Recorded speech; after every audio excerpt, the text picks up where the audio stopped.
welcome to the AlleyCat Workshop. This is Mark LeBlanc here.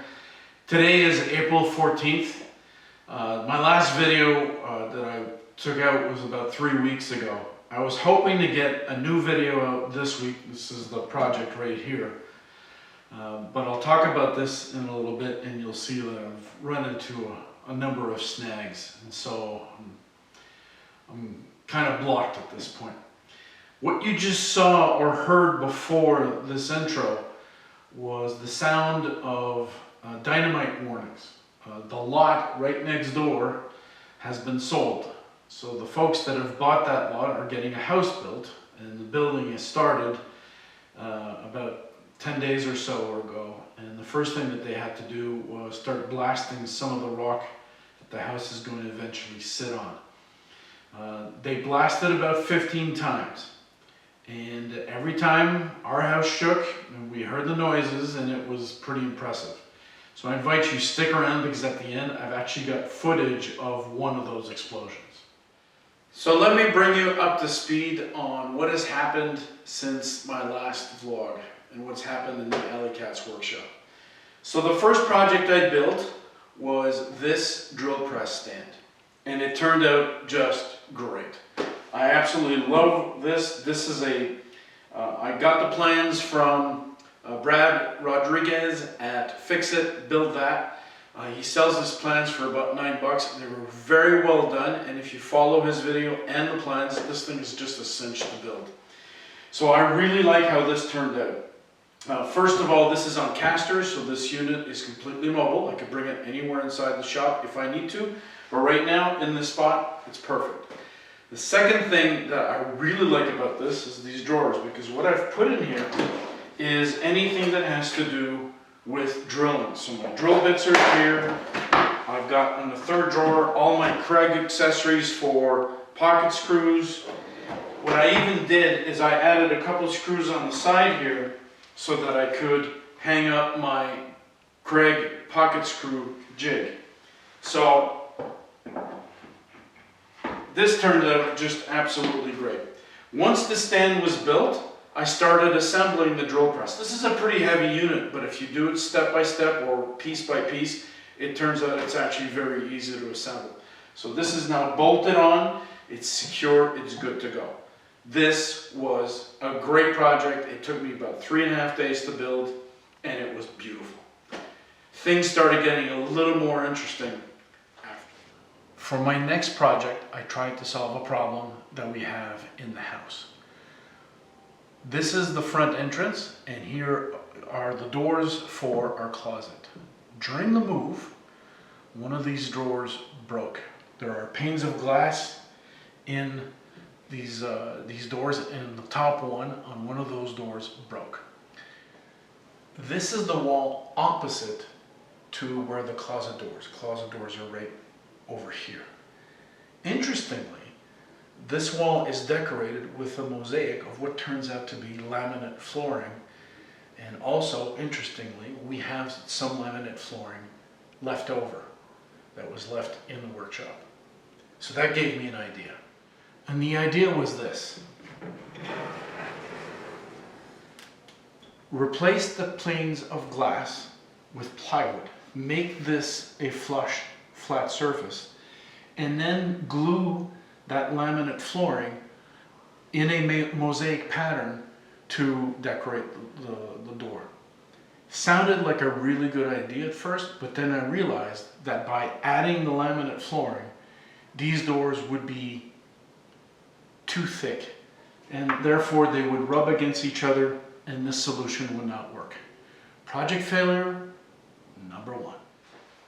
So my second idea was to build new doors, and using half lap joints, put together a frame, so you see what it looks like over here, and then cover that frame with 1/4 inch plywood, which is right on top. And then once I've got that done, then I can put all the laminate flooring on top, which is what you see on the wall just below. Now, at first this sounded like a good idea. The materials that I used was MDF for the frame, right? These are MDF boards. And the half flaps worked out really well, but now that I've put the doors together, I'm realizing a couple of things. First of all, this door is flexible. MDF is not a very strong material. It's very straight. It's easy to work with, but in terms of rigidity, it doesn't really hold its own. The second thing is this door is meant to be hung from using hardware on the top, and I'm afraid that the MDF would not be able to hold the weight of this door. So the screws that I would put inside the MDF would eventually strip out and these doors would just fall on the floor. So after 2 failed attempts, I've decided to put this project on ice right now and just think it through. And this is one thing that I've realized is that whenever you've hit snags like this, take your time, take a deep breath, take a step back, and think things through. Now that I've been working here for about a month, I've got a couple of observations on the shop. First thing is, I love the space. The good news is, a lot of the stuff, or most of the stuff that the gardening equipment that should not have been in the workshop in the first place has now been removed and put either in the garage or in the backyard. Great, the clutter's gone. I can move around, I can see where things are going. This is great, it's working out really well. I like the fact that I can work on both sides of my workbench. I like the fact that it's on casters that I can move it around. Great ideas, so far so good. A couple of things though are starting to bother me. First thing is, I often find myself just looking for different little tools. I need a screwdriver, I need a pair of pliers, I need something for my lathe.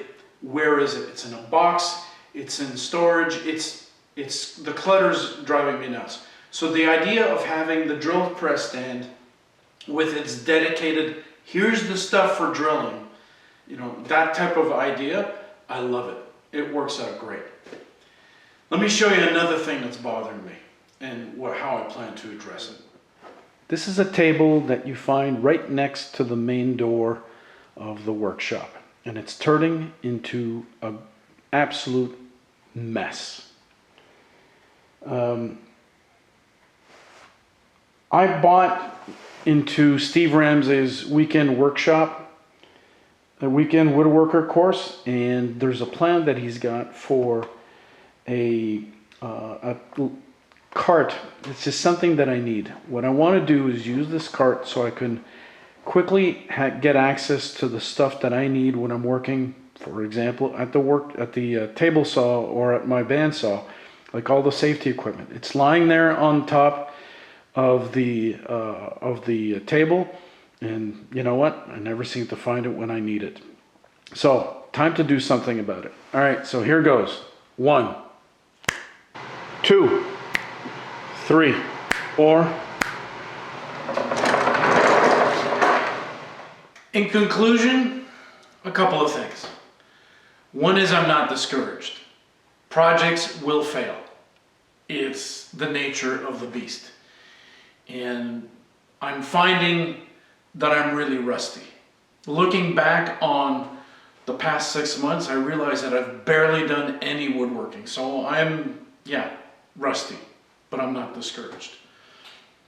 If you stuck around for all of this video, thank you. As a reward, I don't have one, but I have 2 explosions for you. Stick around just to watch those. Hit that like button, hit subscribe if you haven't done so. Thanks for watching.